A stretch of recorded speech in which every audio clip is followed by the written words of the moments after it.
ಮಾಡ್ತಾ ಇದ್ದೀನಿ. ಇದಕ್ಕೆ 4 ಲೋಟ ನೀರು ಇಟ್ಕೊಂಡಿದ್ದೀನಿ. ನೀರು ಕುದೀತಾ ಇದೆ. ಇದಕ್ಕೆ 1 ಚಮಚ ಪೆಪ್ಪರ್ ಪೌಡ್ರು, ಆಮೇಲೆ ಇದಕ್ಕೆ 1 ಸ್ಪೂನು ಜೀರಿಗೆ ಪುಡಿ ಮಾಡಿ ಇಟ್ಕೊಂಡಿದ್ದೀನಿ, ಜೀರಿಗೆ ಪುಡಿ.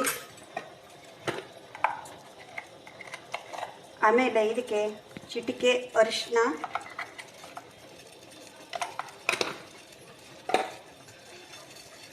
ಒಂದು ಅರ್ಧ ಇಂಚು ಆಗುವಷ್ಟು ಶುಂಠಿ, 4 ಬೆಳ್ಳುಳ್ಳಿ ಹೆಸಳು ತಗೊಂಡಿದ್ದೀನಿ.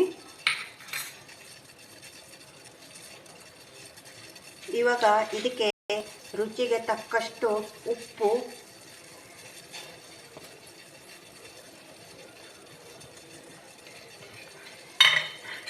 ಒಂದು ಚೂರು ಬೆಲ್ಲ,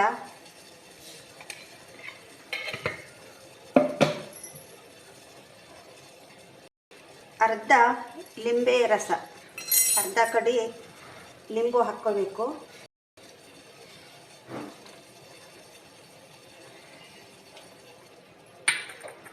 ಇವಾಗ ಇದು ಕುದೀತಾ ಇದೆ.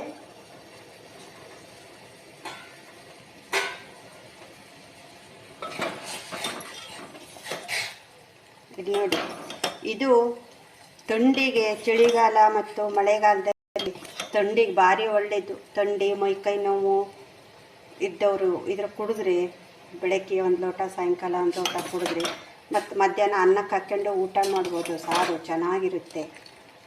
ಮೈಕೈ ನೋವು, ಥಂಡಿ ಎಲ್ಲವ ಕಡಿಮೆ ಆಗುತ್ತೆ ಇದರಲ್ಲಿ. ಈಗ ಇದಕ್ಕೊಂದು ಒಗ್ಗರಣೆ ಮಾಡ್ಕೊಳ್ಳೋಣ.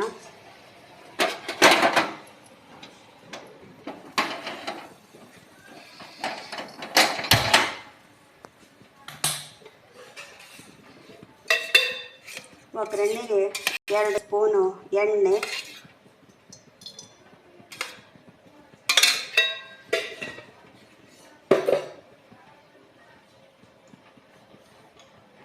ಸಾಸಿವೆ,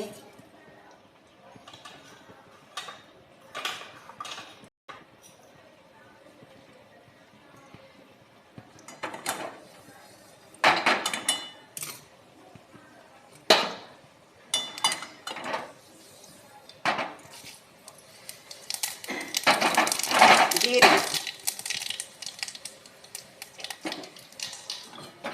ಈ ಒಗ್ಗರಣೆಯನ್ನು ಇದಕ್ಕೆ ಹಾಕ್ಕೊಂಡ್ಬಿಡುವ.